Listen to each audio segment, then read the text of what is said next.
बहुत बड़ा पॉजिटिव है। कल भी इस तरीके का मूव देखा था आपने, अभी भी इसी तरीके का मूव देखा है। इसके बावजूद बाजार में ज़्यादा बड़ा मूव नहीं है। निफ्टी, बाजार से मेरा मतलब, मैं फिर कह रहा हूँ निफ्टी, बैंक निफ्टी, क्योंकि अगर आप मिड कैप देखेंगे तो वहाँ तो शानदार मूव है। निफ्टी में नहीं आ रहा है ना मूव, क्योंकि यहाँ पर होती है expiry management. Nifty, Nifty bank, Sensex, इन सब में। मिड कैप देखिए, जिस हर टिक के साथ नया हाई बना रहा है मिड कैप इंडेक्स। तो ये क्लियरली आपको एक डिफरेंशियल और एक डिस्टिंक्शन करना होगा इस समय। निफ्टी काफ़ी चल चुका था, आज सेंसेक्स की वीकली एक्सपायरी का भी एक थोड़ा सा फैक्टर था इस वजह से। लेकिन जैसा मैं कह रहा हूँ, मिड और स्मॉल कैप में ज़बरदस्त तेज़ी है आज भी।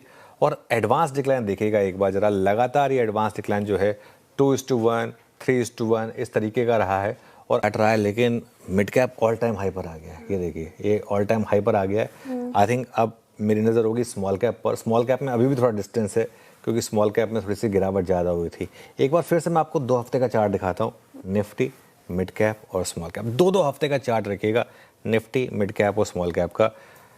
ये स्मॉल कैप चलिए पहले दिखा दिया, स्मॉल कैप कोई बात नहीं। स्मॉल कैप 8% ऊपर है 2 हफ्ते में। मिड कैप और निफ्टी रखिए, मिड कैप करीब करीब 5% ऊपर है, small cap 8, mid cap 5, Nifty flat. Nifty पता है क्या है, निफ्टी रहा है ऑप्शन राइटर्स के लिए, बड़े प्लेयर्स के लिए। वो सारे के सारे जो बड़े प्लेयर्स हैं ना, उनके नाम रहा है। आप अगर हर रोज़ उसमें, कभी कभी मौके आएंगे कल जैसे, जिसमें अगर आपने सही टाइमिंग कर ली और सही व्यू ले लिया, जैसे कि बैंक निफ्टी पर कल बाई चांस लकीली हमें एकदम शानदार ट्रेड मिल गई थी, वो 1500 पॉइंट का मूव मिल गया आपको। कभी कभी इस तरीके के मौके आएंगे। अदरवाइज इंडेक्स में कुछ आपको लेना एक ना देना दो, खाया पिया कुछ नहीं, गिलास थोड़ा 12 आना, ये वाला मामला होगा। हैविंग सेड दैट, मेरा मानना यह है कि फिर भी ब्रेकआउट हो चुका है निफ्टी में। उस जो रेंज थी उसका हम ब्रेकआउट ऑलमोस्ट कर चुके हैं। आज अगर ये सेंसेक्स की एक्सपायरी वाला फैक्टर नहीं हुआ होता तो मेरे ख्याल से और बड़ी रैली होनी थी। थोड़ा कंसोलिडेशन होगा, थोड़ा सा मार्केट आपको तंग करेगा, उसके बाद नेक्स्ट राउंड ऑफ ब्रेकआउट होगा जो आपको 24,500, 24,600 इसके ऊपर ले जाएगा। लेकिन अब आते हैं, करना क्या है आपको, ट्रेलिंग स्टॉप लॉस के साथ बने रहें लॉन्ग पोजीशन में। आज भी ट्रेलिंग स्टॉप लॉस थोड़ा ना हिट हुआ है, ना निफ्टी पर हिट हुआ, ना बैंक निफ्टी पर हिट हुआ। और मिड और स्मॉल कैप में एग्जिट करने की जल्दबाजी मत करें। मिड और स्मॉल कैप में अभी तो 2.5 साल के कंसोलिडेशन के बाद रैली शुरू हुई है, अभी तो ये पार्टी शुरू हुई है। एक इंडेक्स 2.5 साल के कंसोलिडेशन के बाद जब ऑल टाइम हाई पर आता है ना, तो वहाँ रुकता नहीं है, वो वहाँ से और 20-25% भागता है। यहाँ से मिड कैप स्मॉल कैप और 20-25% भागने के लिए तैयार है, इस तरीके की रैली आने के लिए तैयार है। थोड़ा कंसोलिडेशन हुआ, थोड़ा मार्केट ने रुलाया लोगों को, थोड़ा तंग किया, लेकिन इन पर फोकस करें। अर्निंग से जुड़े हुए स्टॉक्स जो ना, इन पर फोकस रखें आप। जहाँ जहाँ भी अर्निंग्स अच्छी आ रही हैं वहाँ पर स्टॉक्स में शानदार मूव आ रहे हैं, और यही हो रहा है। और हाँ, ज़रूर एक एफआई की सेलिंग का रिस्क हमेशा रहेगा लार्ज कैप में, मिड कैप में तो वो रिस्क भी काफ़ी कम है।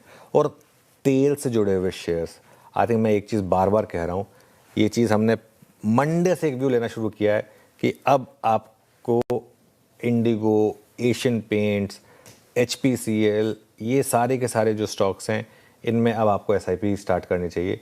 और इनमें सब में स्टॉक्स में अगर आप देखेंगे, अब ज़्यादा पैसा, देखिए HPCL में भी एक बार के लिए इंटरडे में कितना बड़ा मूव आया।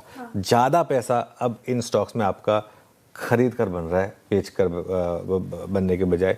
तो ये एक और स्पेस होगी जहाँ पर आप चाहें तो थोड़ा सा फोकस कर सकते हैं। लेकिन मेरे हिसाब से जो सबसे पावरफुल कॉम्बिनेशन है वो है डॉलर रुपी और ब्रेंट क्रूड। जिस तरीके से डॉलर रुपी और ब्रेंट क्रूड बिहेव कर रहे हैं, ये मुझे लग रहा है कि एक बड़ा पॉजिटिव मार्केट के लिए। और देखिए एक चीज़ समझ लीजिए, जब इस तरीके के मैक्रो मूव आएंगे ना, तब वो रैली जो होगी ना, वो एक फंडामेंटल होगी। इंटरवेंशन से जो रैली आएगी उसमें हमेशा रिस्क रहता है। लेकिन जब इस तरीके के मूव्स आते हैं ग्लोबल मार्केट में, और जब आपके मैक्रो में सॉर्ट आउट होने के मूव्स आते हैं, ब्रेंट अगर 90 के नीचे चला गया ना, आरबीआई को कुछ करने की जरूरत नहीं है, रुपया आ जाएगा 92 पर। ठीक है, 92, 90 पर रुपया आ जाएगा और कुछ करने की जरूरत नहीं पड़ेगी। हाँ, ऑब्वियसली अगर फिर कुछ नया बवाल हो गया, ट्रंप ने फिर कुछ कह दिया, मान लीजिए इजराइल ने उठकर फिर ईरान, मतलब वो यूएस के कान भर दिए और फिर कुछ हो गया या कुछ हो गया। इधर एक सुनने में आ रहा है कि सऊदी अरेबिया ने अपनी पूरी माइट लगा दी इस वॉर को रुकवाने में। अगर वो पीछे हट गए तो, क्योंकि पहले उनका व्यू कुछ और था। अब ये सब मूविंग पार्ट्स एंड पीसेस है, ये हमें नहीं पता चलेगा। लेकिन स्क्रीन कह रही है कि क्रूड जो है आज दूसरे दिन लगातार हम एक बार के लिए 99 पर आ गए थे, एक बार तो 98 पर भी आ गए थे, उसके बाद वापस थोड़ी सी अपटिक आ गई। लेकिन ठीक है, ये सब चीज़ें जो हैं ये पॉजिटिव है बाजार के लिए। निफ्टी पर अप्रोच पर आते हैं। निफ्टी में सपोर्ट रहेगा आपका 24,150 से 24,250 का। आज का लो 24,284 का था। आज हमारी बात 24,250 तक की डिप की थी, उतनी डिप आई नहीं, उससे पहले ही मार्केट घूम गया। और रेजिस्टेंस रहेगी क्लियरली आपकी 24,400 से 24,500, वो तो वेल डॉक्यूमेंटेड रेजिस्टेंस है, उसमें तो खैर कोई डाउट है नहीं। बैंक निफ्टी की जहाँ तक बात है, बैंक निफ्टी में आपका सपोर्ट अब वेल डॉक्यूमेंटेड है 55,500 पर। और देखिए आज का लो 55,783 है। अब जो हमारा ट्रेलिंग स्टॉप लॉस था ना, वो अब आप चाहें तो कल सुबह इसको 55,750 पर ले आएँ, जो 55,500 था। रेजिस्टेंस रहेगी आपकी 56,500 पहली, और उसके बाद 57,000, जो मुझे लग रहा है कि 57,000 57,300 का मूव पेंडिंग है बैंक निफ्टी में। और अगेन मैं कह रहा हूँ कि आज अगर एक्सपायरी नहीं होती तो मार्केट में मूव आ चुका होता, शायद कल आ जाए मार्केट, प्रोवाइडेड कल सुबह अगर हम उठे श्रेया, और अगर क्यूज इसी तरीके का रहे, क्रूड 100 पर रहा, रुपये 94.10 के आसपास रहा, तो कल आ जाएगा वो ब्रेकआउट।